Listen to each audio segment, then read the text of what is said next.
जय हिंद प्यारे साथियों। तो कैसे हैं आप लोग? उम्मीद है आप लोग ठीक होंगे। तो बहुत दिन बाद आप लोगों से रूबरू हो रहा है ना।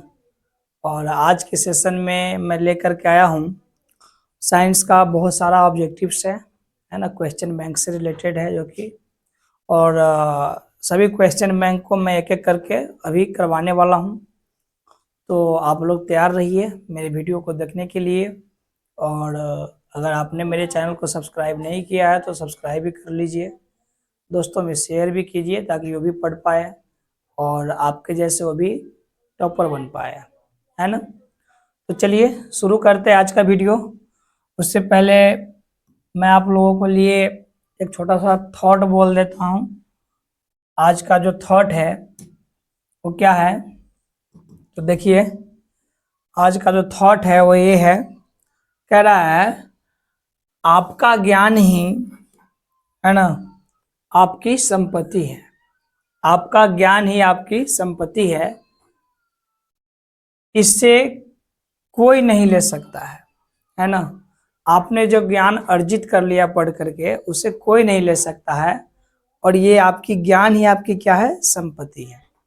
तो पढ़िए और अच्छे से पढ़िए ताकि आपको ज्ञान का क्या हो, प्राप्ति हो सके और आपके ज्ञान को कोई बांट ना सके।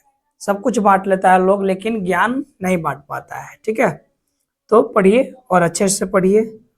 तो चलिए शुरू करते हैं अभी आज का जो हमारा सब्जेक्ट है ना, उसकी बात हम लोग करते हैं।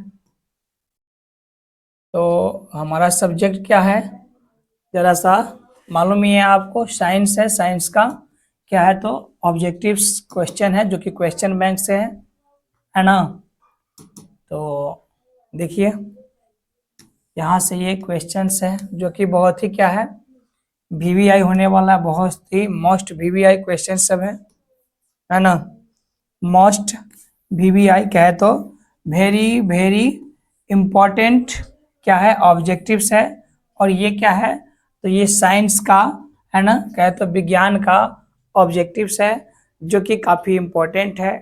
और क्वेश्चन बैंक का है। सबसे इम्पोर्टेंट वाली बात ये है कि ये क्वेश्चन बैंक से उठाया गया क्वेश्चंस है जो कि आपको सारा का सारा बोर्ड एग्जाम 2025 के लिए काफ़ी इम्पोर्टेंट है ना।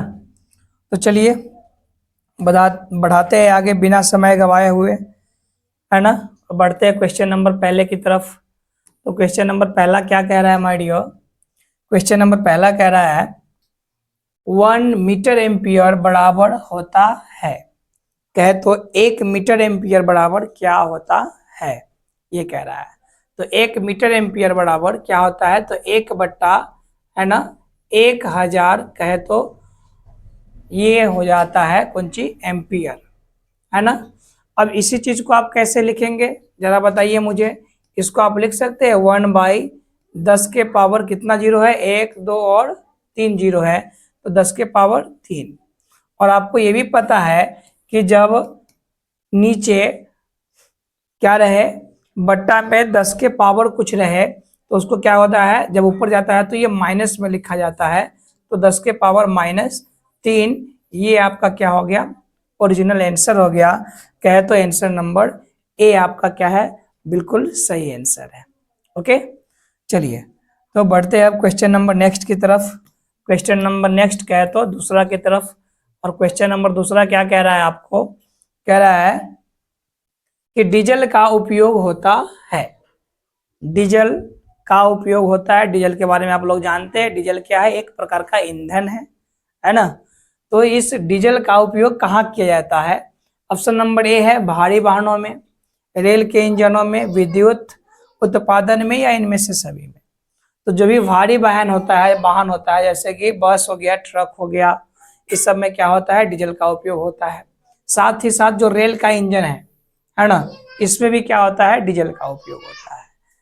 आप पुराने जमाने में याद कीजिए, सबसे पहले जो कोयला वाला ट्रेन चला, उसके बाद क्या चला, फिर जो रेलवे आया और डीजल वाला आया, तो उसमें भी डीजल का उपयोग हो रहा था। और फिर विद्युत उत्पादन के लिए भी किसका उपयोग होता है, डीजल का उपयोग होता है। तो आपका आंसर क्या हो गया, तो डी हो गया, इनमें से सभी में डीजल का उपयोग किया जाता है। ओके, चलिए आगे की तरफ बढ़ते हैं। क्वेश्चन नंबर तीसरे की तरफ क्या कह रहा है? कह रहा है क्वेश्चन कि सौर सेल और क्या कह रहा है क्वेश्चन? सौर सेल सौर ऊर्जा को रूपांतरित करते हैं। सौर सेल सौर ऊर्जा को किस में रूपांतरित करता है? कहने का मतलब जो हम सूर्य की रोशनी से जो एनर्जी लेते हैं वो एनर्जी फिर किस में कन्वर्ट करता है। ओके, तो पहला ऑप्शन है प्रकाश ऊर्जा में। क्या हम सूर्य की रोशनी से जो ऊर्जा लेते हैं वो प्रकाशीय ऊर्जा होता है? बिल्कुल नहीं होता है। गतिज ऊर्जा में, क्या उसमें हमारे बॉडी में मोशन आ जाता है, गति हो जाता है? वहां पे नहीं होता है। क्या होता है? ताप ऊर्जा में, क्या सौर सेल से हमें ताप मिलता है, हीट मिलता है? नहीं मिलता है। अगला कह रहा है विद्युत ऊर्जा में, तो विद्युत ऊर्जा में इसका उपयोग होता है। जैसे कि आप करते क्या हो, सोलर प्लेट घर पे अगर होता है किसी का छत पे, तो ये सोलर प्लेट क्या करता है, दिन भर सूर्य की रोशनी से क्या लेता है, ऊर्जा लेता है, और इससे क्या करता है, आपके घर में जो बड़ा सा बैटरी होगा, है ना, उस बैटरी को क्या करेगा, ये चार्ज करेगा, और फिर रात के समय ही या फिर किसी भी समय आप घर पे इसको विद्युत ऊर्जा के तौर पे आप क्या कर सकते हैं, यूज कर सकते हैं, बल्ब जला करके। क्या करके? बल्ब जला करके इसका यूज कर सकते हैं। तो आपका आंसर क्या हो गया, विद्युत ऊर्जा में कन्वर्ट करता है सौर सेल सौर ऊर्जा को। ओके, चलिए अगला क्वेश्चन देखते हैं। क्वेश्चन नंबर चौथा क्या कह रहा है माय डियर? कह रहा है कि सोना की परमाणु संख्या है। सोना जिसे आप क्या कहते हो, गोल्ड भी कहते हो, और आप अगर मार्केट में जाते हो तो लिखा हुआ रहता है कि फलान स्वर्ण ज्वेलर्स या फिर स्टोर लिखा रहता है ना, तो उसको क्या कहते हैं, स्वर्ण भी कहते हैं। गोल्ड को सोना भी कहते हैं और स्वर्ण भी कहते हैं। तो इसका परमाणु संख्या क्या होता है? ठीक है, अगर हम बात करें ऑप्शन नंबर ए का 29, क्या कह रहा है, 29, तो 29 किसका परमाणु संख्या होता है माय डियर? तो 29 होता है आपका कॉपर, कहिए तब किसका, कॉपर या फिर तांबा, कॉपर कहिए तब या फिर तांबा कहिए तब, है ना, जिसका संकेत क्या होता है, Cu। तो ये तो होगा नहीं, होगा क्या? बिल्कुल नहीं होगा। अब नेक्स्ट क्या कह रहा है, ऑप्शन नंबर बी 89, क्या कह रहा है, 89 कहे तो 8 और 9, तो 8 और 9 किसका है ये? तो ये है एक्टिनियम का। किसका है? एक्टिनियम का, एक्टिनियम का है ये, और इसका फॉर्मूला क्या होता है, इसका संकेत क्या होता है, तो AC। क्या होता है? A और C हो जाता है इसका संकेत। और दूसरा हो गया सर 79, क्या हो गया, 79, यही क्या होता है आपके सोना कहे तो गोल्ड, क्या कहें, गोल्ड भी इसको कहते हैं इंग्लिश में, है ना, और इसे हम स्वर्ण भी कहते हैं। क्या कहते हैं? स्वर्ण भी कहते हैं। तो स्वर्ण का उपयोग भी मतलब स्वर्ण का भी परमाणु संख्या क्या हो गया, तो परमाणु संख्या हो गया इसका 79, कहे तो 79 होता है। ओके, आइए अब बढ़ते हैं क्वेश्चन नंबर अगला की तरफ। क्वेश्चन नंबर अगला कहे तो 5वें की तरफ। क्वेश्चन नंबर 5वां क्या कह रहा है? कह रहा है जी कि निम्न में कौन ऑक्सीकरण की क्रिया नहीं है? क्या कह रहा है? ऑक्सीकरण की क्रिया नहीं है, मतलब आप क्या करेंगे तो ऑक्सीजन आपको लेना नहीं पड़ेगा, है ना। तो क्या आप दहन दहन दहन मतलब जलाना, क्या बिना ऑक्सीजन के दहन हो सकता है? बिल्कुल नहीं हो सकता है। तो अगर आप किसी चीज को जलाइएगा तो ऑक्सीजन की आवश्यकता पड़ेगी। दूसरा कह रहा है श्वसन, क्या आप श्वास में क्या लेते हो, ऑक्सीजन लेते हो, तो बिना ऑक्सीजन का आप श्वास ले सकते हो? बिल्कुल नहीं ले सकते हो। अगला क्या कह रहा है, भोजन का पचना, भैया भोजन पचना कब शुरू होता है, जब हम अंदर क्या लेते हैं, ऑक्सीजन लेते हैं, तभी भोजन पचना शुरू होता है। ठीक है, तो इन तीनों में तो भैया ऑक्सीजन की आवश्यकता होती है, लेकिन अवक्षेपण में ऑक्सीजन की आवश्यकता बिल्कुल नहीं होती है। तो ऑप्शन आपका क्या हो गया, D is the right answer. Okay, चलिए क्वेश्चन नंबर बढ़ते हैं 6 की तरफ, कहे तो छठा नंबर क्वेश्चन की तरफ। छठा नंबर क्वेश्चन क्या कह रहा है, जरा देखिए। कह रहा है ऑक्सीजन की संयोजकता होता है। ऑक्सीजन क्या कह रहा है, ऑक्सीजन जिसका परमाणु संख्या कितना होता है, पता है आपको? चलिए बताइएगा मुझे, ऑक्सीजन का परमाणु संख्या कितना होता है, बताइए। मैं आपका इंतजार कर रहा हूं ऑक्सीजन का परमाणु संख्या बताने के लिए, ठीक है। आप ऑक्सीजन का परमाणु संख्या मुझे बताइए कि कितना होता है। ऑक्सीजन का परमाणु संख्या से ही आपको पता चलेगा कि इसका संयोजकता कितना होता है। ओके, ऑक्सीजन का परमाणु संख्या से ही पता चलेगा कि इसका संयोजकता कितना होता है। पता चला कि नहीं चला? चलिए मैं बता देता हूं। तो ऑक्सीजन का जो परमाणु संख्या होता है वो क्या होता है, 8 होता है। क्या होता है, 8 होता है, जिसमें से पहले सेल में कितने परमाणु रहेगा, 2। कितने रहेगा, 2 परमाणु रहेगा। और दूसरे सेल में कितने परमाणु रहेगा, 8 परमाणु रहेगा, है ना। तो यहाँ पे पहले में 2 चला गया 8 में से, तो बच कितना गया, अब 6। अब ये कितने से संयोग करेगा, कितने की आवश्यकता है इसे, तो 2 की आवश्यकता है। तो इसका संयोजकता कितना होगा, इसका संयोजकता 2 हो जाएगा। Option number C is the right answer.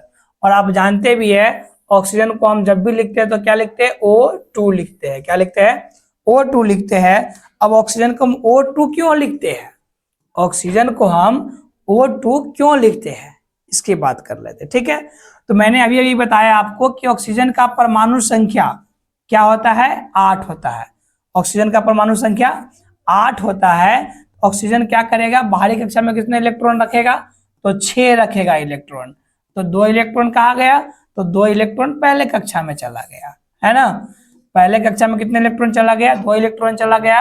अब ये क्या करेगा, ये इससे संयोजकता का संयोजन करेगा, ये इससे संयोजन करेगा। और जब इसको आवश्यकता होगी तो ये ले जाएगा, और जब इसको आवश्यकता होगी तो ये ले जाएगा, ठीक है। ठीक इसी प्रकार यहाँ पे भी होगा। अब इसी प्रकार इसका भी अष्टक पूरा हो गया, और उसी प्रकार सेम इसका भी अष्टक क्या हो गया, पूरा हो गया। तो इसीलिए हम ऑक्सीजन को क्या लिखते हैं, O2 लिखते हैं। क्या लिखते हैं, ऑक्सीजन को O2 लिखते हैं। और ऑक्सीजन की संयोजकता भी कितना होता है, तो 2 होता है, ठीक है। चलिए अब बढ़ते हैं क्वेश्चन नंबर 7वें की तरफ। तो क्वेश्चन नंबर 7वां क्या कह रहा है माय डियर, क्वेश्चन नंबर 7वां कह रहा है कि अम्लीय वर्षा के जल का पीएच मान क्या होता है। अम्लीय वर्षा के जल का पीएच मान क्या होता है, पीएच मान, है ना। पीएच मान, इसमें हाइड्रोजन का क्या होता है, हम वैल्यू को पता करते हैं कि हाइड्रोजन इसमें कितना होता है।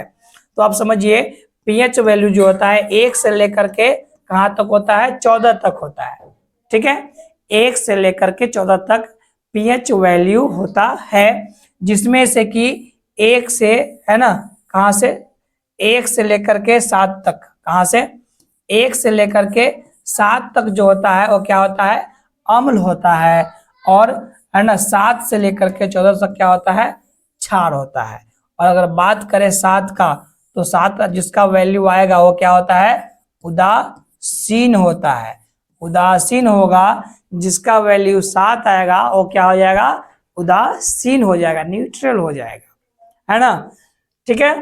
तो ये 7 से कम होगा तो क्या होगा, है ना, अम्लीय होगा। क्या होगा, अम्लीय। तो 7 से कम कितना, तो 7 से कम अम्लीय वर्षा जल का पीएच मान कितना होता है, 5.6 से कम। कितना होता है माय डियर, 5.6 से कम होता है।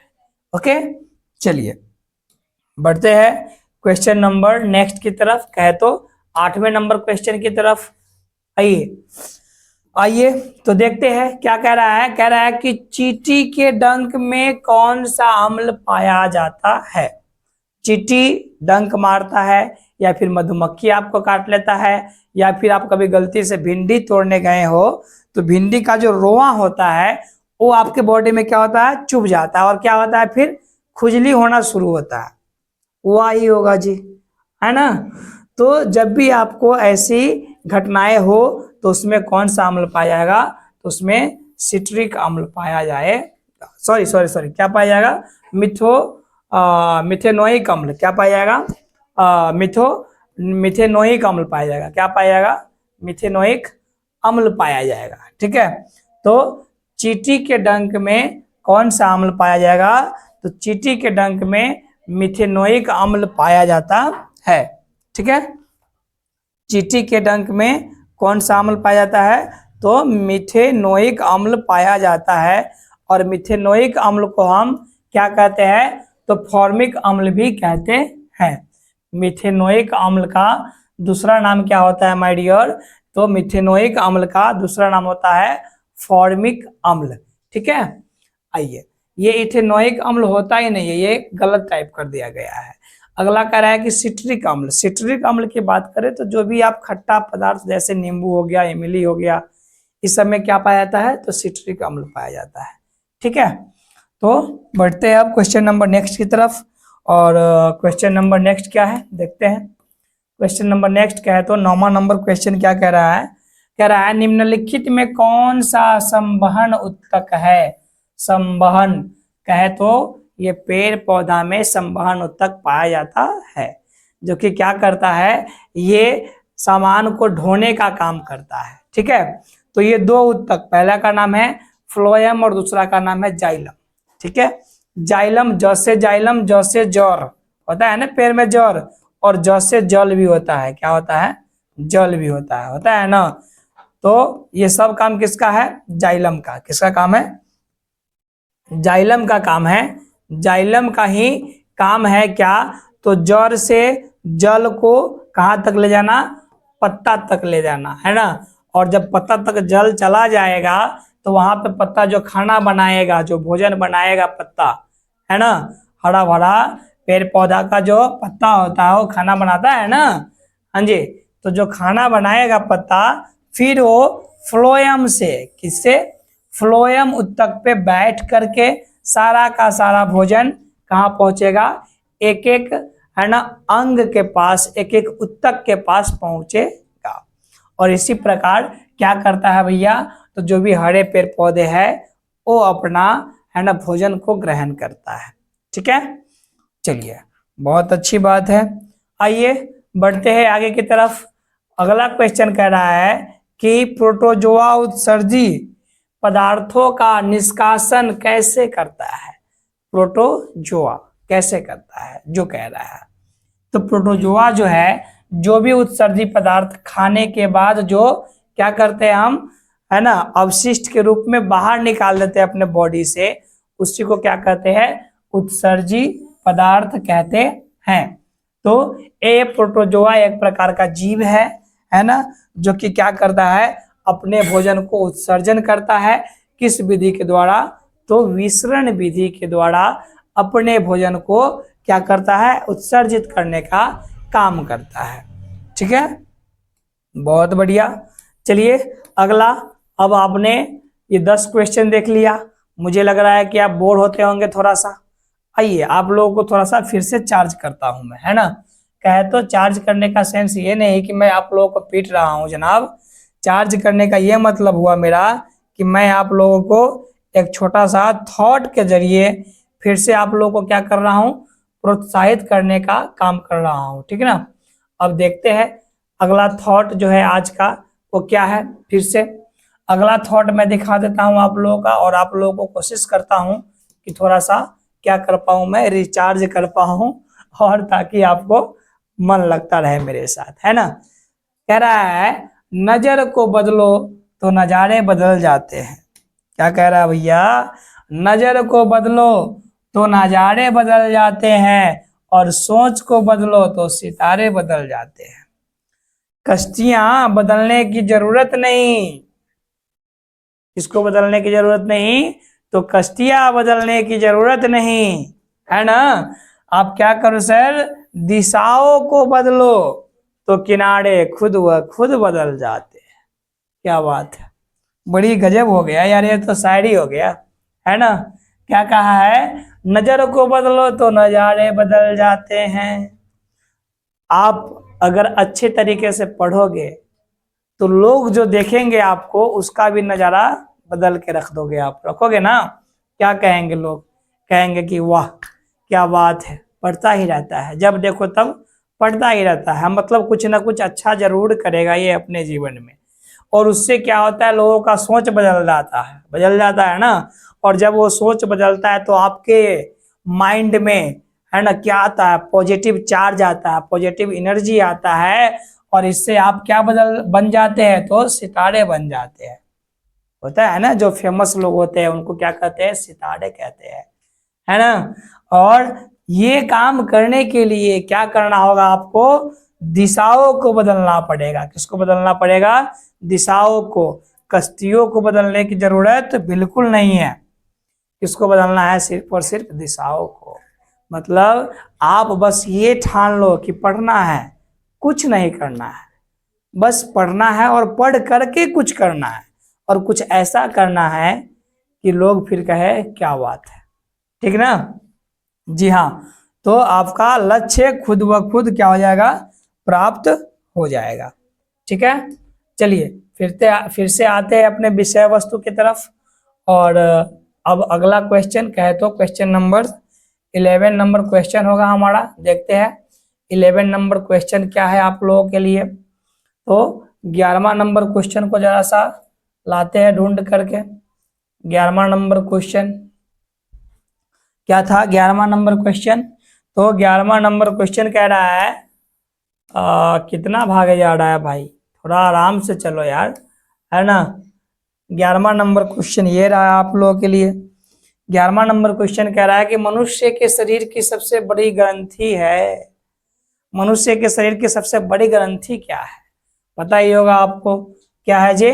मनुष्य के शरीर की सबसे बड़ी ग्रंथि है यकृत। क्या है जी? यकृत जो है वो मनुष्य शरीर की सबसे बड़ी ग्रंथि है। ठीक है ना, इससे बड़ी ग्रंथि कोई है ही नहीं। ग्रंथि की बात हो रही है तो ग्रंथि इससे बड़ी कोई भी नहीं है। ठीक है, चलिए अगला नंबर के पास चलते हैं।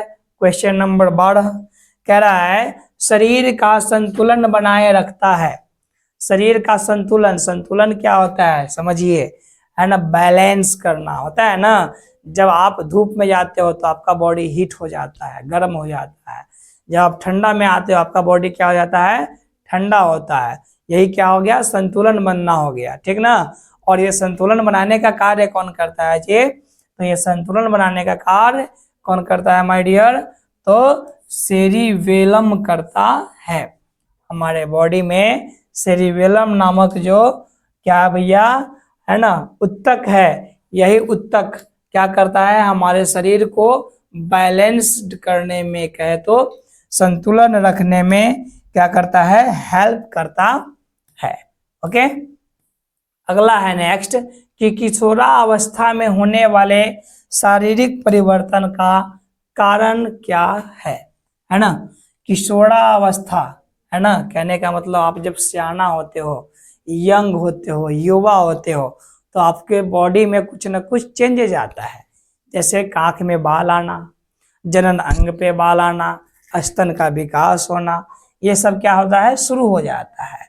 तो ये कौन से, है ना, उत्तक के कारण होता है, ये कैसे होता है? ठीक है, तो ये किसके कारण होता है माय डियर?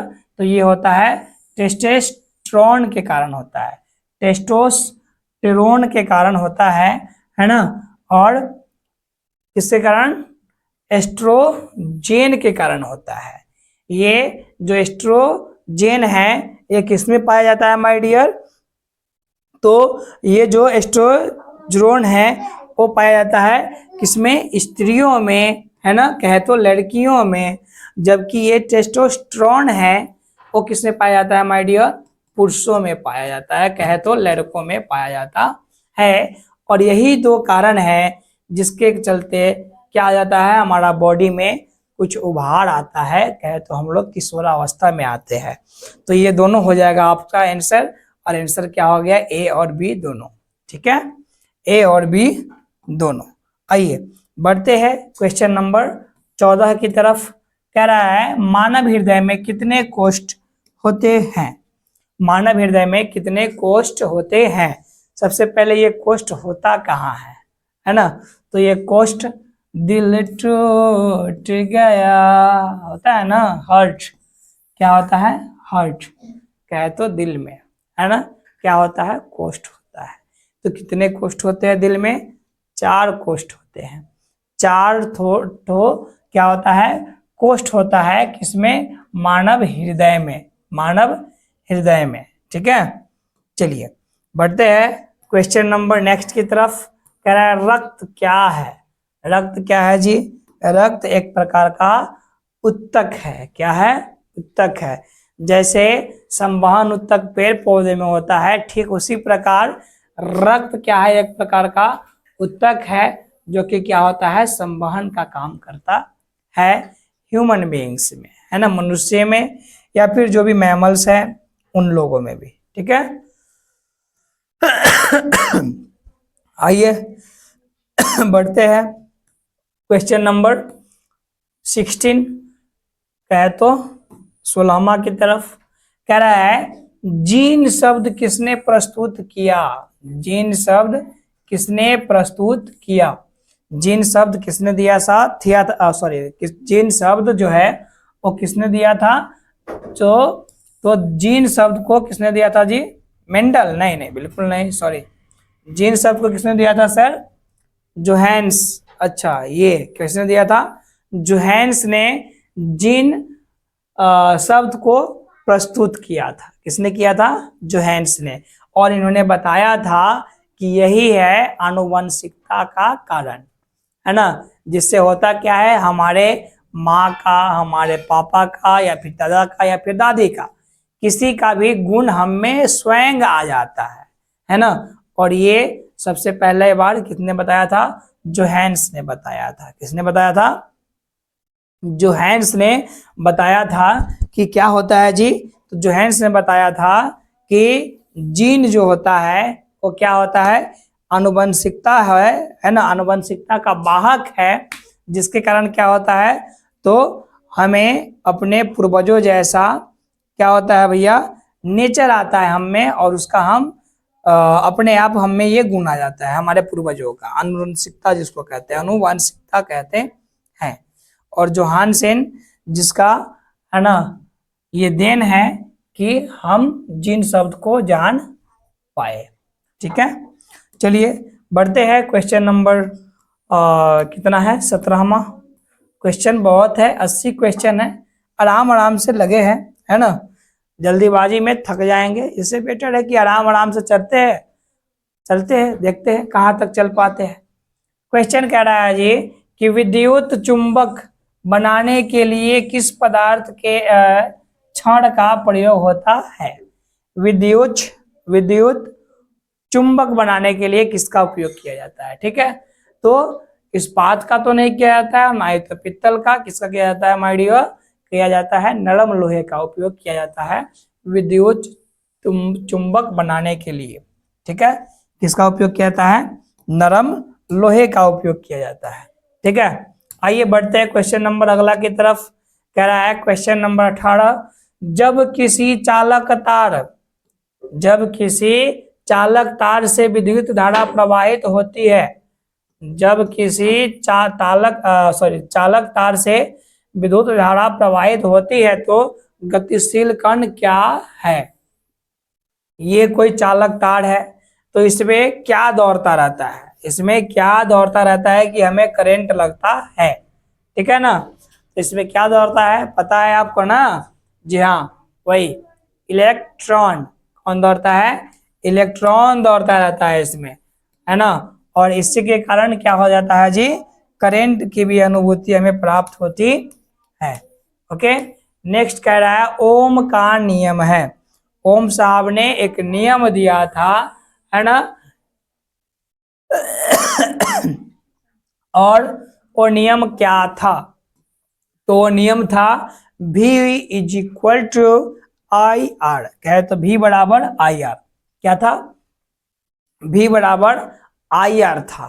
ठीक है ना, जिसमें हम V वोल्टेज को, I विद्युत धारा को, और R रेसिस्टेंस कहे तो टेम्परेचर को इंडिकेट करता है और इसमें ताप क्या होता है, तो ताप इसमें अचर रहता है। ठीक है, ज्यादा डिटेल में इसको नहीं बताएंगे क्योंकि ये 5 नंबर का क्वेश्चन भी आता है, ओम के नियम को लिखिए और सत्यापित करें, है ना। तो इसको मैं कोशिश करूंगा अगले वीडियो में सत्यापित करके बताने का।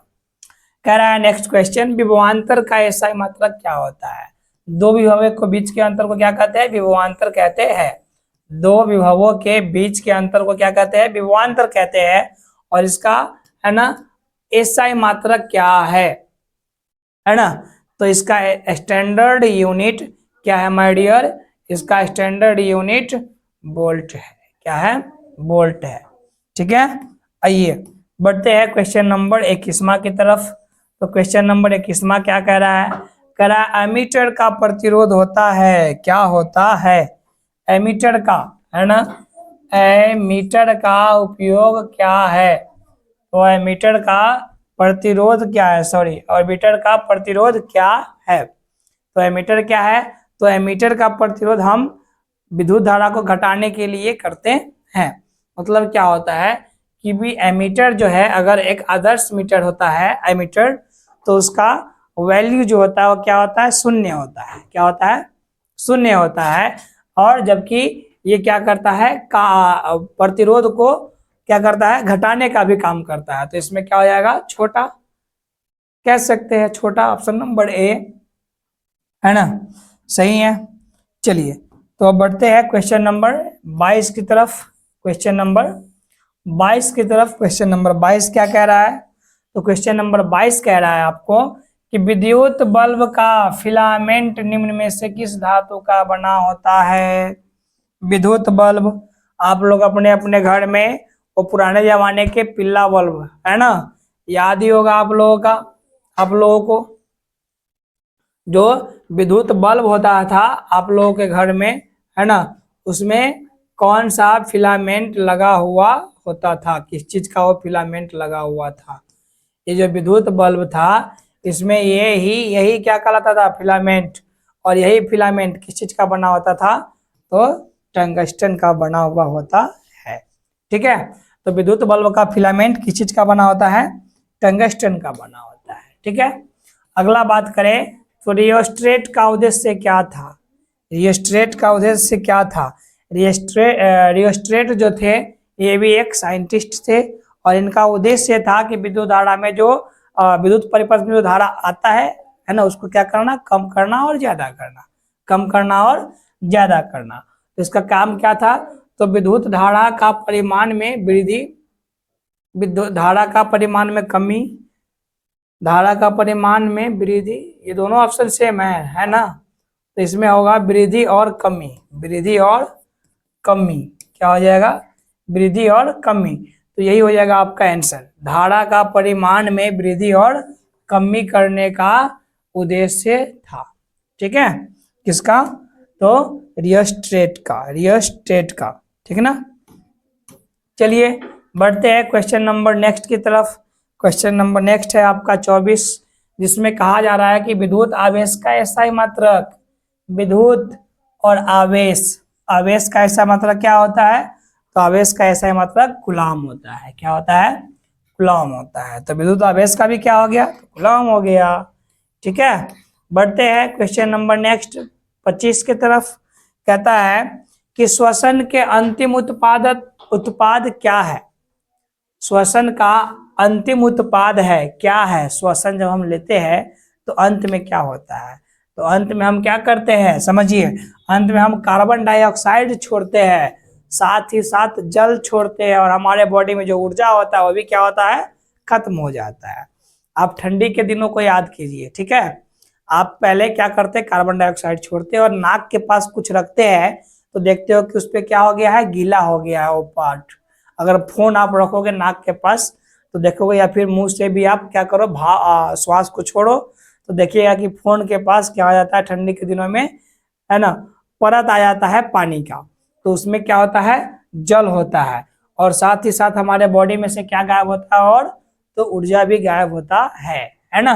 तो ये ऑप्शन देख लीजिए किसमें है, कह रहा है कार्बन डाइऑक्साइड और जल, ऊर्जा इसमें छोड़ दिया, कार्बन डाइऑक्साइड और ऊर्जा, इसमें जल छोड़ दिया, जल और ऊर्जा, इसमें कार्बन डाइऑक्साइड छोड़ दिया, जिसमें ऑप्शन नंबर 3 में डी में ये सब के सब है कार्बन डाइऑक्साइड, जल और ऊर्जा। ठीक है, तो option number d is the right answer. Okay, now next कह रहा है क्वेश्चन नंबर 26, कह रहा है दांत के सबसे ऊपरी परत है, दांत के सबसे ऊपरी परत को क्या कहते हैं? ये आपका क्या हो गया माय डियर, दांत हो गया। ये क्या हो गया आपका, सॉरी ये आपका मान लीजिए दांत हो गया, है ना। तो दांत के ऊपरी परत, यहाँ पे जो दांत होता है इसको क्या कहते हैं, यहाँ पे वाले पार्ट को क्या कहते हैं? तो यहाँ वाले पार्ट को इनामेल कहते हैं। क्या कहते हैं? इनामेल। ठीक है, जबकि ऊपरी वाले पार्ट को क्राउन कहते हैं। क्या कहते हैं? क्राउन कहते हैं ना। तो हमें ऊपरी वाले पार्ट की बात किया तो दांत के सबसे ऊपरी परत को क्या कहते हैं? इनामेल कहते हैं।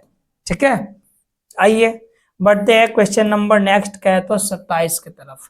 क्वेश्चन नंबर 27 नंबर क्या कह रहा है क्वेश्चन? 27 नंबर क्वेश्चन कह रहा है कि मानव आहार नाल का सबसे लंबा भाग, मानव आहार नाल का सबसे लंबा भाग कौन है? तो छोटी आंत। कौन है? छोटी आंत, ऑप्शन नंबर बी। ठीक है, मानव आहार नाल का सबसे लंबा भाग यही है, छोटी आंत। ठीक है, चलिए बात कर लेते हैं क्वेश्चन नंबर अगला के। क्वेश्चन नंबर अगला कहे तो 28वां नंबर क्वेश्चन क्या कह रहा है? 28वां नंबर क्वेश्चन कह रहा है कि पराग कण निम्न में से किसके अंदर बनते हैं? तो पराग कण किसके अंदर बनेगा भाई? पराग कोश के अंदर ही पराग कण बनते हैं। कहाँ बनते हैं? पराग कोश के अंदर ही पराग कण बनते हैं। नेक्स्ट क्या कह रहा है क्वेश्चन नंबर नेक्स्ट कहे तो 29वां नंबर क्वेश्चन क्या है? 29वां नंबर क्वेश्चन कि चलनी नालिकाएं पाई जाती है, चलनी नालिकाएं किसमें पाई जाती है? तो समझ लीजिए चलनी नालिकाएं किसमें पाई जाती है? जाइलम में, है ना। कैसी नालिकाएं पाई जाती है? चलनी नालिकाएं पाई जाती है, जाइलम है ना। तो इसमें किस प्रकार का चलनी नालिकाएं पाई जाएगी? इसमें किस प्रकार की नालिकाएं पाई जाएगी? चलनी नालिकाएं पाई जाएगी। इसी को क्या कहते हैं? चलनी। यहाँ पे ये सब के सब नीचे से ऊपर की तरफ जाएगा, है ना। तो ये क्या हो जाएगा? फिल्ट्राइड होते जाएगा और इसको क्या कहते हैं? चलनी। और यही चलनी नालिकाएं कहाँ पाई जाती है? तो जाइलम में। कहाँ पाई जाती है? जाइलम में पाई जाती है।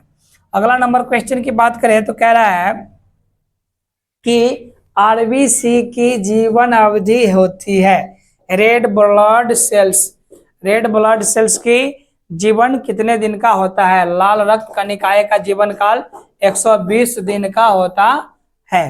ठीक है, लाल रक्त कणिकाएं का जीवन काल कितने दिन का होता है माय डियर? तो 120 दिन का होता है। ठीक है, मुझे लग रहा है फिर से आप लोग थक गए होंगे क्या? आइए रिचार्ज करते हैं फिर से आप लोगों को एक छोटा सा मोटिवेशनल थॉट बोल करके, है ना।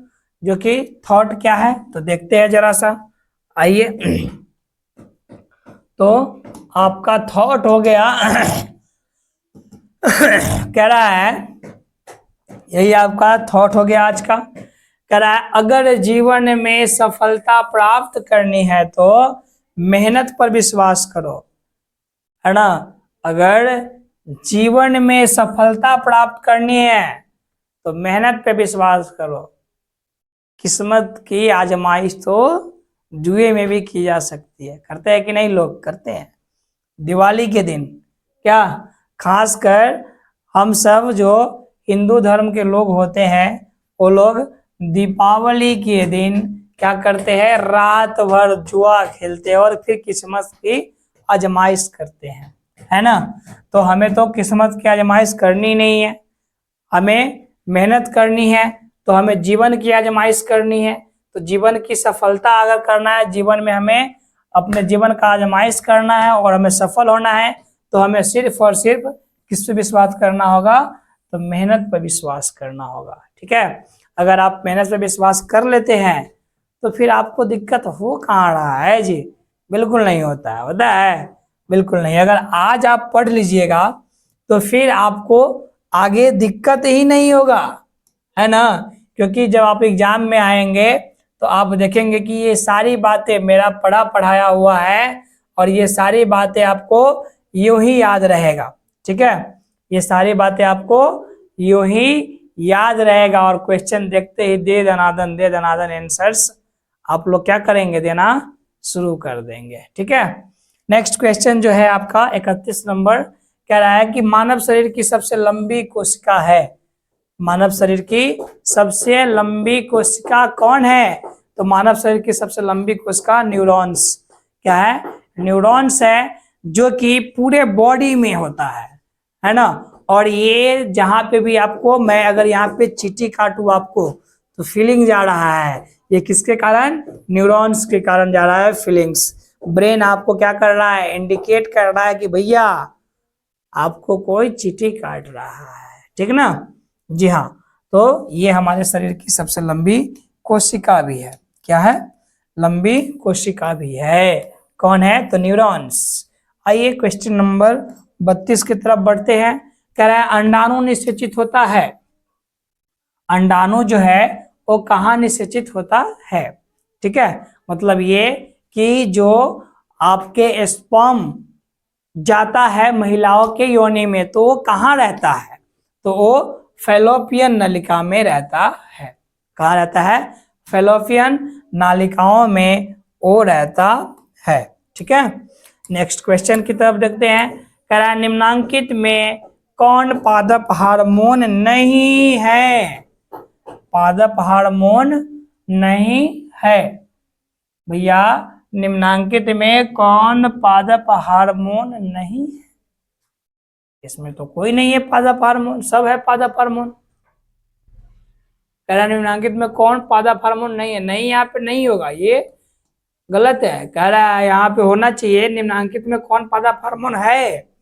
तो यहाँ पे जो ये ऑप्शन नंबर आपको सी दिख रहा है ऑक्सीन, यही क्या है? पादप हार्मोन है। कैसा हार्मोन है? पादप हार्मोन है, जो कि सॉरी ये गलत हो गया। ये है क्या? ये सब है। एथिलीन भी है, साइटोकाइनिन भी है, ऑक्सीटोसिन भी है, जबकि ऑक्सिन नहीं है। बिल्कुल सही क्वेश्चन है, क्वेश्चन बिल्कुल सही है। ठीक है, ये जो ऑक्सिन है वही क्या है? पादप हार्मोन नहीं है। पेड़ पौधा में ये नहीं पाया जाता है ऑक्सिन। ठीक है, चलिए अगला क्वेश्चन नंबर बढ़ते हैं 34 की तरफ। क्वेश्चन नंबर 34 क्या कह रहा है? क्वेश्चन नंबर 34 कह रहा है कि फूल में नर प्रजनन अंग है। फूल में जो नर प्रजनन अंग है उसको क्या कहते हैं? तो फूल में नर प्रजनन अंग है उसको हम पुंकेसर कहते हैं। क्या कहते हैं? पुंकेसर कहते हैं। क्वेश्चन नंबर 35 की तरफ बढ़ते हैं। कह रहा है निम्नलिखित में किसमें द्विखंडन नहीं होता है? द्विखंडन किसमें नहीं होता है? तो द्विखंडन जो है किसमें नहीं होता है? तो अमीबा में तो होता है। ये बीस्ट नहीं, सॉरी ईस्ट, क्या होगा? ईस्ट होता है ना। ईस्ट में द्विखंडन नहीं होता है, तो ऑप्शन नंबर बी क्या हो जाएगा आपका? बिल्कुल सही हो जाएगा, और ईस्ट में द्विखंडन नहीं होगा। आइए, कह रहा है पारिस्थितिकी तंत्र में ऊर्जा का स्रोत है। भैया जब दिक्कत हो जाए, टेंशन हो, समस्या हो, तो उसमें क्या है ऊर्जा का स्रोत? तो सूर्य का प्रकाश। क्या है ऊर्जा का स्रोत? सूर्य का प्रकाश। सूर्य का प्रकाश है तभी हम लोग है, नहीं तो हम लोग भी नहीं है, नहीं तो जंतु रहेगा, नहीं तो पादप कहे तो पेड़ पौधा, कोई भी नहीं रहेगा।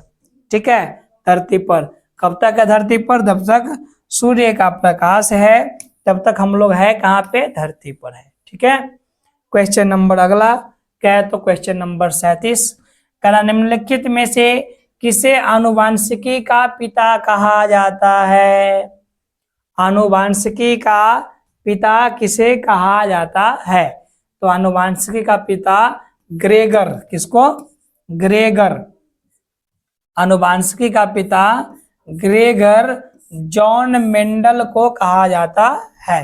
आनुवांशिकी का पिता क्या कहा जाता है? आनुवांशिकी का पिता।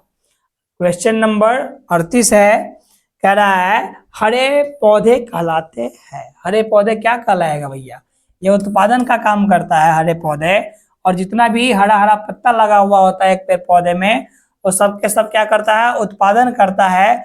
और यही कारण है कि हरे पेड़ पौधों में फिर खाना बनता है हरे पेड़ पौधे का, और वो फ्लोएम तक आता है और सबको हर एक अंग को क्या करता है? खाना पहुंचाने का काम करता है। ठीक है, चलिए क्वेश्चन नंबर बढ़ते हैं 39 की तरफ। 39 नंबर क्वेश्चन क्या कह रहा है? तो 39 नंबर क्वेश्चन कह रहा है 39 नंबर कि नर युग्मक में गुणसूत्र की संख्या। नर युग्मक में गुणसूत्र की संख्या तो कितना है? 23 जोड़ी। 23 जोड़ी कहे तो 23 दूना 46। कितने हैं? 46 जो है वो गुणसूत्र पाया जाता है।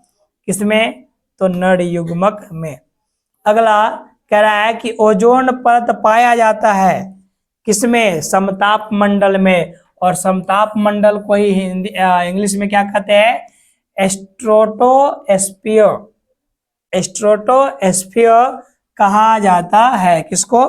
तो समताप मंडल को। और समताप मंडल में ही हमारा क्या है? ओजोन परत। ठीक है, ओजोन लेयर। कहता है ऐसे तत्व जो इलेक्ट्रॉनों को त्याग कर धनात्मक आयन बनाते हैं उसको क्या कहते हैं भैया? तो धातु कहते हैं यार। तभी तो क्या होता है? धातु में टन छन की आवाज आती है और वो मेटल हो जाता है ना। और मेटल क्या करता है? हमेशा इलेक्ट्रॉन को त्यागता है। अमीर होता है ना यार इलेक्ट्रॉन, सॉरी ये मेटल। भैया ले जा यार जितना ले जाना है, मुक्त अवस्था में भी पाया जाता है उसमें इलेक्ट्रॉन। ठीक है जी हाँ, चलिए क्वेश्चन नंबर अगला। क्वेश्चन नंबर अगला 42 नंबर क्वेश्चन। आधा तो हम लोग कर चुके हैं, बस आधे की बात है। थोड़े से और जुड़े रहिए, और आप जुड़े रहिएगा तो ये अच्छी बात है हमारे लिए भी, है ना। आपको भी ज्ञान की प्राप्ति होगी और मुझे भी थोड़ा सा क्या मिलेगा आप लोगों से? सहानुभूति मिलेगा। चलिए बढ़ते हैं क्वेश्चन नंबर 42 की तरफ। कह रहा है लोहा पर जिंक लेपित करने की क्रिया को क्या कहते हैं? को क्या कहते हैं? तो क्या कहते हैं भैया? तो लोहा पे जो हम जिंक लेपित करते हैं उस क्रिया को गैल्वनीकरण कहते हैं। गैल्वनीकरण कहते हैं। लोहा पे जो हम क्या करते हैं सर? जिंक का लेप लगाते हैं ना। जिंक का लेप लगाते क्यों है भैया?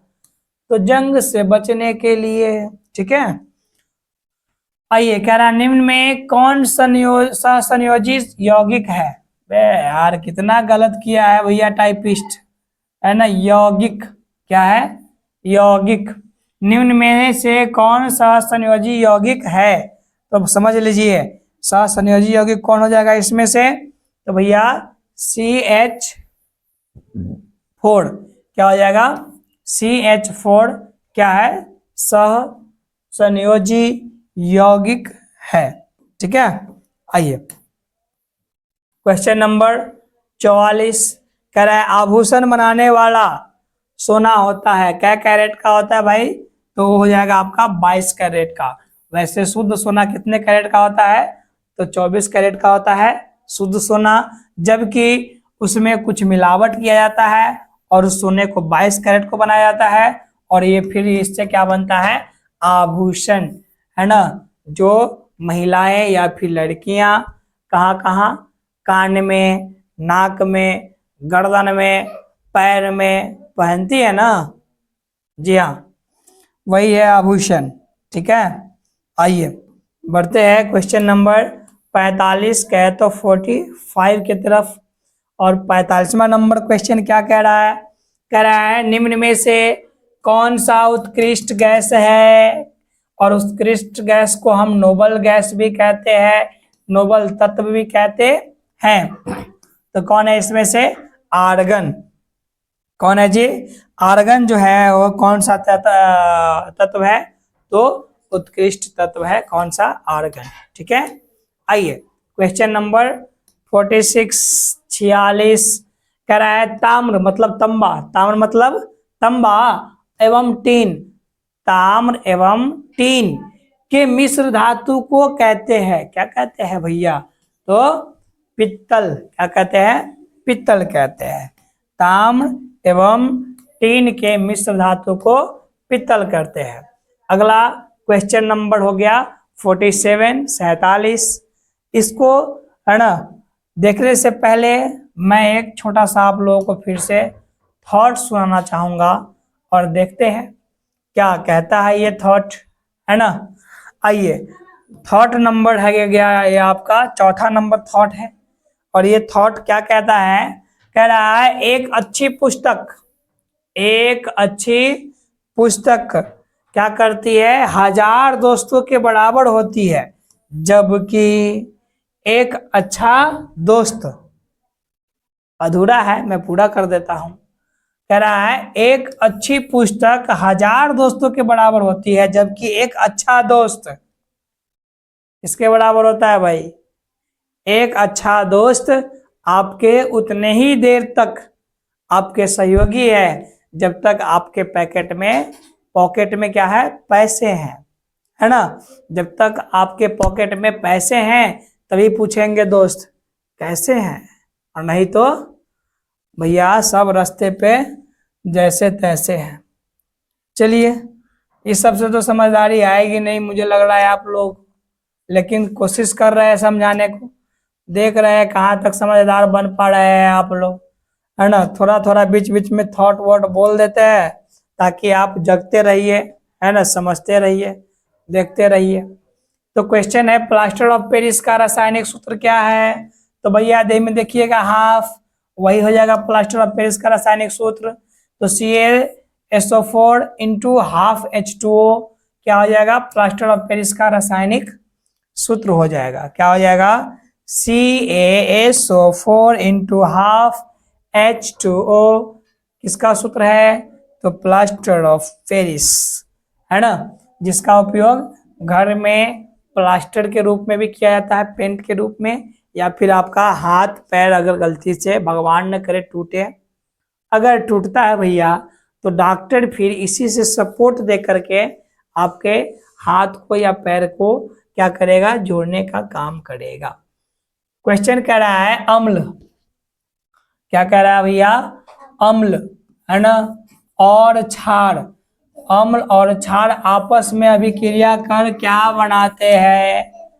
तो अम्ल और क्षार जब मिलेगा तो भैया वो न्यूट्रल कहे तो लवण हो जाएगा। क्या हो जाएगा? लवण। अम्ल और क्षार जब एक जगह मिलेगा तो क्या हो जाएगा? तो लवण हो जाएगा। अम्ल और क्षार मिलकर के लवण बनाता है। कह रहा है बुझा हुआ चूना है, इसमें से बुझा हुआ चूना का सूत्र है, क्या है? तो बुझा हुआ चूना का सूत्र क्या हो जाता है? CaCO3। क्या होता है? CaCO3 हो जाता है बुझा हुआ चूना का रासायनिक सूत्र, है ना। याद कर ही लीजिएगा रासायनिक सूत्र। चलिए, कह रहा है अगला कि निम्न में कौन भस्म नहीं है? भस्म नहीं है, भस्म नहीं है। कौन भस्म नहीं है? तो भस्म कौन नहीं है? Calcium oxide, NaCl, NaOH, Na2CO3। नहीं नहीं नहीं, क्वेश्चन में कुछ ना कुछ गड़बड़ लग रहा है। क्वेश्चन होगा ये निम्न में से कौन भस्म है ना। नहीं नहीं होगा, नहीं, ये गलती हो गया हुआ है ना। तो निम्न में कौन भस्म है? तो जिसके अंत में OH रहेगा वो क्या हो जाएगा? भस्म। कहे तो option number C is the right answer. Option number C क्या हो जाएगा आपका? भस्म हो जाएगा। कह रहा है अगला जस्ता का अयस्क है, मतलब ये कि जस्ता बनता किससे है ना। तो जस्ता किससे बनता है भैया? सिनेवार से बनता है। किससे बनता है? सिनेवार से बनता है क्या? जस्ता। क्या बनता है? जस्ता। आइए, क्वेश्चन नंबर 52। सिलिकॉन है एक क्या? सिलिकॉन क्या है? एक उपधातु है। क्या है? एक उपधातु, है ना। क्या एक उपधातु। बेटी, सीता, गीता, ऐश्वर्या, सब टेपो।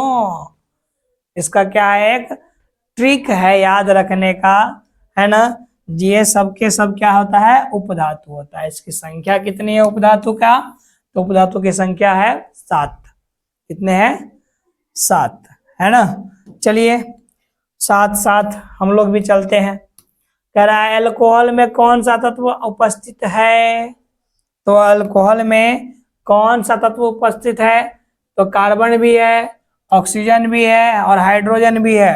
मतलब ऑप्शन नंबर डी, इनमें से सभी, इनमें से सभी हो जाएगा।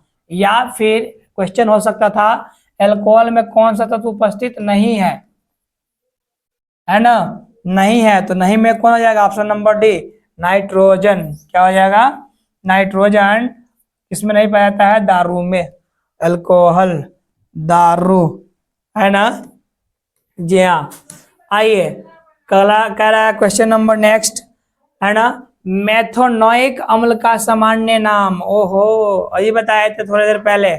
मेथोनोइक अम्ल को हम क्या कहते हैं, फॉर्मिक अम्ल भी कहते हैं। तो ऑप्शन नंबर ए आपका क्या हो जाएगा, चकाचक आंसर हो जाएगा। क्वेश्चन नंबर 55, बचपन से 55 में आ गए हम लोग अब। तो क्वेश्चन नंबर 55 कह रहा है स्वपोषण के लिए आवश्यक है, जो हरे पेड़ पौधे होता है वही क्या करता है, स्वपोषण करता है। मतलब अपना पोषक तत्व खुद से बनाता है। वैसे ही जीव को क्या कहते हैं, स्वपोषी पोषण कहते हैं, स्वपोषी कहते हैं। तो उसको क्लोरोफिल चाहिए, कार्बन डाइऑक्साइड और जल भी चाहिए, सूर्य का प्रकाश भी चाहिए। मतलब ये ऑप्शन नंबर डी सबे चाहिए। तो खाना बनाना शुरू करेंगे, और नहीं तो आज भूखमरी रहेगा, खाना नहीं बनेगा। ठीक है, हाँ हो। अब कह रहा है मैग्नीशियम पाया जाता है, मैग्नीशियम कहाँ पाया जाता है, तो मैग्नीशियम जो है ये कहाँ पाया जाता है सर, क्लोरोफिल में। कहाँ पाया जाता है, क्लोरोफिल में। और आपको हरा पत्ता वत्ता खाओगे ना, जैसे साग पालक का, क्या क्या क्या साग, जो कुछ भी आप साग खाओगे तो आपके बॉडी में क्या आएगा, मैग्नीशियम। क्या आएगा, मैग्नीशियम। और साग में क्या रहता है, क्लोरोफिल। ठीक है। आइए, तैलीय कागज होता है, एक पेपर है जिसमें क्या लग गया हुआ है, तेल लग गया हुआ है, और उससे आप जब बाहर की तरफ झांकिएगा तो आपको कैसा प्रतीत होगा, तो आपको कैसा प्रतीत होगा सर, तो पारभासी। कैसा प्रतीत होगा, पारभासी, पारभाषक भी कह सकते हैं, पारभाषक भी कह सकते हैं। तो ऑप्शन नंबर सी हमारा क्या हो रहा है, बिल्कुल बिल्कुल बिल्कुल बिल्कुल सही हो रहा है। ठीक है। आइए बढ़ते हैं। कह रहा है 58 नंबर क्वेश्चन, लेंस द्वारा उत्पन्न आवर्धन की एसआई मात्रक, कौन मात्रक, एसआई मात्रक। लेंस द्वारा जो आवर्धन होता है उसका एसआई मात्रक क्या होता है, तो यह मात्रक विहीन होता है, इसमें किसी प्रकार का मात्रक वात्रक नहीं होता है। ठीक है। चलिए जनाब बढ़ते हैं क्वेश्चन नंबर 59 की तरफ, है ना। खत्म ही होने वाला है बस, और है हमारे पास 21 क्वेश्चंस, क्योंकि जानते हैं ना आप साइंस में और सोशल साइंस में 80 क्वेश्चंस ही रहता है ऑब्जेक्टिव्स, है ना, जिसमें से आपको 40 का उत्तर देना होता है। चलिए, तो क्वेश्चन नंबर 59 कह रहा है प्रकाश की चाल विभिन्न माध्यमों में, ये सूर्य से या फिर किसी माध्यम से प्रकाश जो निकलता है ये अलग अलग माध्यम में इसका स्पीड अलग अलग होता है, हर एक माध्यम में अलग अलग होता है, तो भिन्न भिन्न होती है। क्या होती है सर, भिन्न भिन्न होती है। ठीक है। क्वेश्चन नंबर 60 क्या कह रहा है जनाब, क्वेश्चन नंबर 60 कह रहा है कि वायु में प्रकाश की चाल निर्वात की अपेक्षा क्या होती है। अगर निर्वात, जहां पे हवा भी नहीं है वैसे जगह को निर्वात कहते हैं। ठीक है, मतलब जहां पे है ही नहीं है हवा उसको क्या कहेंगे, निर्वात कहेंगे। ठीक है, जबकि जहां पे हवा की उपस्थिति है उसको क्या कहेंगे, हवा वाले जगह, मतलब ये वायुमंडल कहेंगे ना। तो निर्वात में प्रकाश की चाल ज्यादा होता है, जबकि हवा में प्रकाश की चाल थोड़ा सा इसके अपेक्षा कम होता है, लेकिन दोनों का वैल्यू सेम होता है। कितना होता है? तो 3 × 10⁸, 3 × 10⁸ है ना, क्या? तो मीटर प्रति सेकेंड, मीटर प्रति सेकेंड, 3 × 10⁸ मीटर प्रति सेकेंड। 1 सेकेंड में इतना मीटर दूर तक चला जाता है। ठीक है, तो आपका आंसर क्या हुआ भैया? तो आंसर हो जाएगा आपका वायु में प्रकाश की चाल निर्वात की अपेक्षा कम होती है। बराबर नहीं कहिएगा, ठीक है, अलग होता है, दोनों में कम ज्यादा हो जाता है, तो अंतर है भैया। ठीक है, देख लीजिएगा इसको आप अपना। अगला कह रहा है लेंस में मुख्य फोकस की संख्या। लेंस में फोकस कैगो है ना? तो लेंस में फोकस 2 गो, एगो इधर एगो इधर, दोनों क्या हो गया? ये फोकस हो जाता है। वक्रता केंद्र भी 2 गो है ना, सबके सब क्या होता है? 2 गो होता है। कौन सी में? लेंस में। क्वेश्चन नंबर 62, विद्युत का अच्छा चालक है। ओहो, सबसे अच्छा करंट किसमें लगेगा? तो अच्छा करंट के लिए आपको चांदी बहुत बढ़िया है ना, चांदी से बढ़िया करंट किसमें पास कर ही नहीं सकता है। तो इसका आंसर सोना, चांदी, प्यार, मोहब्बत सब जाता है भैया, कहे तो चांदी। ठीक है, आइए क्वेश्चन नंबर 63 में आ गए हैं ना। चलिए, अच्छी बात है। कह रहा है शुष्क सेल में ऋण इलेक्ट्रोड बना होता है, कौन सी का बना होता है? तो जो शुष्क सेल, सूखा सेल में जो ऋण मतलब माइनस चार्ज वाला जो इलेक्ट्रोड होता है, 2 गो चार्ज, एगो प्लस चार्ज एगो माइनस चार्ज, तो इसमें कौन सा इलेक्ट्रोड जो है उसमें क्या कौन सी का बना हुआ होता है, ये पूछा जा रहा है आपसे। बताइए सर क्या होगा इसका आंसर, है ना। आराम भी करना जरूरी है जीवन में, आराम करते रहिए और कुछ कुछ करते रहिए, तभी हो पाएगा। तो कौन हो जाएगा सर शुष्क सेल में? क्या हो जाएगा? कार्बन, ऑप्शन नंबर बी, देख लीजिए। ठीक है, ऑप्शन नंबर बी हो जाएगा। कार्बन का बना हुआ होता है, जो भी इलेक्ट्रोड होता है वो कौन सी का बना होता है? कार्बन का बना होता है। ठीक है, आइए कह रहा है 1 जूल का मान होता है, 1 जूल बराबर कै किलो कैलोरी? तो 1 जूल बराबर 0.24 कैलोरी, है ना। कैलोरी क्या है? तो भैया ऊर्जा है ना। हमारे बॉडी में जो भी ऊर्जा होता है वो कैलोरी में ही क्या होता है? संचित रहता है, मात्रक हो रहा है एक प्रकार का। जैसे आप कुछ खरीदने जाते हो तो कहते हो कि हो 2 किलो चावल लावा ना, ठीक उसी प्रकार आपको क्या कहा जाएगा कि कैलोरी, 1 जूल का मान होता है 0.24 कैलोरी के बराबर। क्वेश्चन नंबर 65 है ना, वनस्पति तेलों में होती है, क्या होती है? तो वनस्पति तेलों में क्या क्या होता है? कह रहा है लंबी संतृप्त हाइड्रोकार्बन श्रृंखलाएं, दूसरा लंबी असंतृप्त हाइड्रोकार्बन श्रृंखलाएं, लघु असंतृप्त हाइड्रोकार्बन श्रृंखलाएं, या फिर लघु संतृप्त हाइड्रोकार्बन श्रृंखलाएं। होती क्या है इसमें? तो इसमें जब हम वनस्पति तेल अगर डालते हैं खाना बनाने के लिए, तो उसमें अगर कुछ आप क्या कर रहे हैं, तल रहे हैं, तो उसमें ये लंबी संतृप्त होता है ना, लंबे समय तक हाइड्रोकार्बन का क्या होता है? श्रृंखला बनता है, जो कि देर तक जलने का काम करता है। तो option number A is the फटाफट राइट आंसर। ठीक है, कौन आंसर? Right answer. आइए क्वेश्चन नंबर 66 की तरफ बढ़ते हैं। कह रहा है ब्यूटेन में कितने समावयवी संभव है? तो ब्यूटेन के क्या समावयवी संभव है?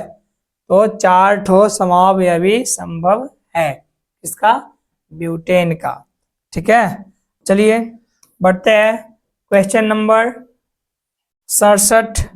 कह रहा है मेंडलीफ के आवर्त नियम में तत्व वर्गीकरण का आधार क्या था? मेंडलीफ साहब ने जब तत्वों का क्या बनाया था, एक वर्गीकरण किया था और एक आवर्त सारणी बनाया था। तो आवर्त सारणी बनाने के लिए तत्वों को किस प्रकार से अरेंज किया, सजाया था? तो तत्व को, है ना, परमाणु द्रव्यमान के आधार पर, परमाणु द्रव्यमान के आधार पर क्या किया था, इसको सजाया गया था। ठीक है, परमाणु द्रव्यमान के आधार पर इसको सजाया गया था।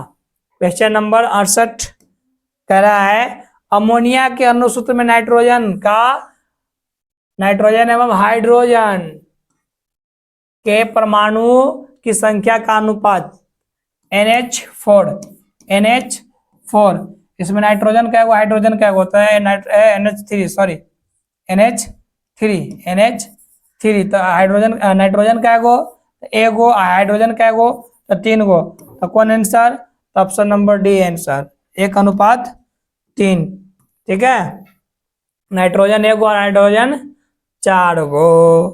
कह रहा है निम्न में कौन कमरे के तापक्रम पर द्रव रहता है। ये सब कथी दे दिले हो रे भैया, एथेन, एथाइल, एथाइन, मेथाइन, कैथाइन दे दिले, नहीं, गलत है। ये सब ऑप्शन गलत है, ये कुछ ना कुछ गड़बड़ दिए हुआ है इसमें। कह रहा है निम्न में कौन कमरे के तापक्रम पर द्रव रहता है, तो मर्क्यूरी, पारा, है ना, एक ऐसा तत्व है जो कि कमरे के ताप पर क्या रहता है, द्रव अवस्था में रहता है और थर्मोमीटर में भरा हुआ रहता है। जो बीपी चेक करने वाला इंस्ट्रूमेंट होता है उसमें देखिएगा आप, ऊपर नीचे जो करता है वही क्या होता है, पारा होता है, और वो कौन सी में रहता है, द्रव अवस्था में रहता है। तो इसका आंसर क्या होगा, पारा। ठीक ना, मर्क्यूरी। आइए 70 नंबर क्वेश्चन देख लीजिए जरा सा। कह रहा है सिरका में निम्न में से कौन सा अम्ल पाया जाता है। सिरका में कौन सा अम्ल पाया जाता है सर, तो सिरका में आपका कौन सा अम्ल, फॉर्मिक अम्ल पाया जाता है। Option number C is the right. एसिट्रिक अम्ल पाया जाता है, सॉरी, क्या हो गया, एसिट्रिक अम्ल पाया जाता है, एसिट्रिक अम्ल का, तो ऑप्शन नंबर डी गलती हो गया भैया, है ना। देख लीजिएगा वो क्वेश्चन नंबर 71, 7 पर 1, 71। निम्न में से कौन कार्बन के अपरूप है, तो कार्बन के अपरूप क्या है, वो ग्रेफाइट, हीरा, फ्लोरीन, ये सब है कार्बन के अपरूप। Option number d is the right answer. नहीं, ये सब है कार्बन के अपरूप, कौन है, ये सब है, ग्रेफाइट भी है, हीरा भी और फ्लोरीन भी। इनमें से सभी, ये गलती कर दिले है भैया, इनमें से कोई नहीं कर रहा है, तो गलती है ना, ये सब होगा, इनमें से सभी है कार्बन के अपरूप। अगला 72 नंबर क्वेश्चन, क्या है 72 नंबर क्वेश्चन भैया, राजा करेजा। तो देखिए 72 नंबर का रहा है एक अणुसूत्र परंतु विभिन्न सूत्र वाले यौगिक क्या कहलाते हैं। अणुसूत्र एक रंग के लेकिन ओकर सूत्र जो है अलग अलग सूत्र अलग अलग, उसको क्या कहते हैं, तो क्या कहते हैं, समावयवी। क्या कहते हैं, समावयवी कहते हैं। ठीक है, क्वेश्चन नंबर कहाँ भागल जा रहा है रे, 73 नंबर भागल जा रहा है भैया, पकड़िए। करा दाढ़ी बनाने के लिए कौन सा दर्पण का उपयोग किया जाता है ना, तो दाढ़ी बनाने के लिए अवतल, किसका, अवतल। तो तनका वो जो दाढ़ी रहेगा ना उसको भी बड़का बड़का बना के दिखाएगा आपको, तो किसका उपयोग कीजिएगा, अवतल दर्पण का उपयोग कीजिएगा दाढ़ी बनाने के लिए। ठीक ना। अगला कह रहा है सर कि श्वेत प्रकाश वर्ण क्रम में किस रंग का किरण विचलन अधिक होता है। अगर एगो श्वेत प्रकाश गुजरा, कहाँ से गुजरा, प्रिज्म से गुजरा, तो गुजरने के बाद ये क्या रंग में विभक्त हो जाता है, 7 गो रंग में विभक्त हो जाता है ना। और रंग का नाम बै, जो, नी, ह, पी, न, ला। बैजनी ह, पीनाला, मतलब बैगनी, है ना, जामुनी, है ना, नीला, हरा, पीला, नारंगी और लाल, ये 7 रंग में विभक्त हो जाता है एक श्वेत रंग, है ना। और इसमें सबसे ज्यादा विचलन कौन करता है? बैगनी। जबकि तरंग धैर्य सबसे ज्यादा किसका होता है? लाल का, ठीक ना। जबकि विचलन कौन सबसे ज्यादा करता है? तो बैगनी। ऑप्शन नंबर आपका डी बिल्कुल बिल्कुल बिल्कुल बिल्कुल सही आंसर है, ठीक है। क्वेश्चन नंबर 75 की बात करते हैं। कह रहा है समतल दर्पण की फोकस दूरी होती है कैसा? एक समतल दर्पण अगर है तो उसका फोकस दूरी क्या होगी? अनंत। कितना होगा? अनंत। एक समतल दर्पण की फोकस दूरी अनंत होती है। क्वेश्चन नंबर 76 कह रहा है अवतल दर्पण के सामने वस्तु को कहाँ रखा जाए ताकि प्रतिबिंब उल्टा, वास्तविक और समान आकार का बने? तो कहाँ रखिएगा सर? तो वक्रता केंद्र पर। अगर सेंटर ऑफ कर्वेचर पे रख रहे हैं, वक्रता केंद्र पे रख रहे हैं, तो वस्तु की दूरी, वस्तु की लंबाई, सब कुछ क्या होगा? समान बनेगा, ठीक है। चलिए बढ़ते हैं क्वेश्चन नंबर नेक्स्ट की तरफ। तो क्वेश्चन नंबर नेक्स्ट का है तो 77 क्या कह रहा है? कि कह रहा है कि तारे के टिमटिमाने का कारण क्या है? जो तारे हम देखते हैं रात में टिमटिमाते रहता है, तो टिमटिमाने का कारण क्या है? तो टिमटिमाने के कारण वायुमंडलीय परावर्तन ना, कुल परावर्तन? बिल्कुल ना, वायुमंडलीय अपवर्तन। हाँ हाँ हाँ हाँ, यही यही यही वायुमंडलीय अपवर्तन के कारण ही क्या करता है सर? तारे टिमटिमाते हैं आकाश में, है ना। क्वेश्चन नंबर अगला 78 कह रहा है मानव नेत्र के लिए दृष्टि का स्थायित्व कितना देर तक का रहता है? एक मानव के नेत्र पे अगर किसी वस्तु का प्रतिबिंब छपा, फोटो छपा, तो मानव के आंख पे कितने देर के लिए रहेगा? तो मानव के आंख पे कितने देर के लिए रहेगा? 1/16 सेकेंड के लिए रहेगा, है ना।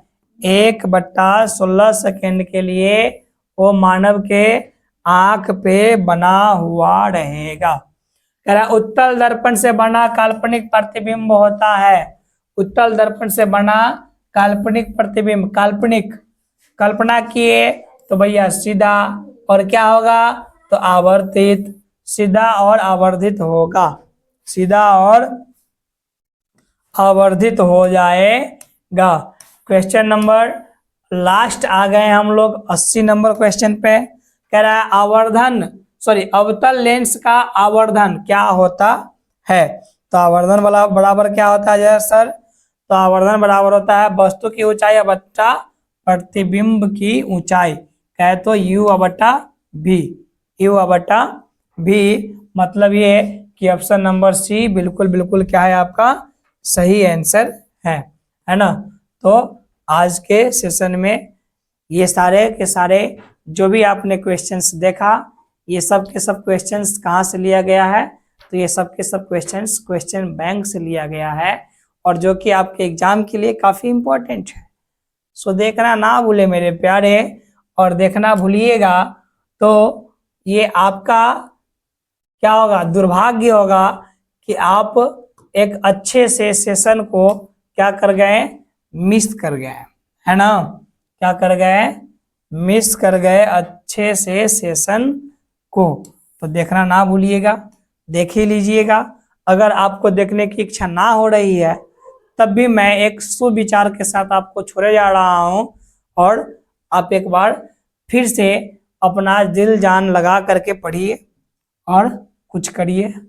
कह रहा है समय के पास इतना समय नहीं, समय के पास इतना समय नहीं है कि वो आपको दोबारा समय दे सके, ठीक है। क्या कह रहा है? समय कह रहा है कि भैया मेरे पास इतना समय नहीं है कि मैं आपको दोबारा आपको अपना सपना पूरा करने के लिए समय दूं, टाइम दूं, है ना। तो समय रहते ही कुछ कर लीजिए, और नहीं तो क्या क्या करेंगे वो तो आप लोग जानते ही हैं। वैसे भी आप लोग देख रहे हैं नौकरी के लिए क्या क्या करना पड़ रहा है लोगों को। क्या दिन रात पढ़ता है, बहुत सारा मेहनत करता है, और पता चलता है कि भैया क्या हो गया? क्वेश्चंस लीक हो गया। जो पढ़ करके गया वो देखता रह गया, और जो पढ़ करके नहीं गया सबके सब छाप करके आ गया। ठीक है, तो चलिए मिलते हैं अब अगले वीडियो में, तब तक के लिए bye bye, tata and take care.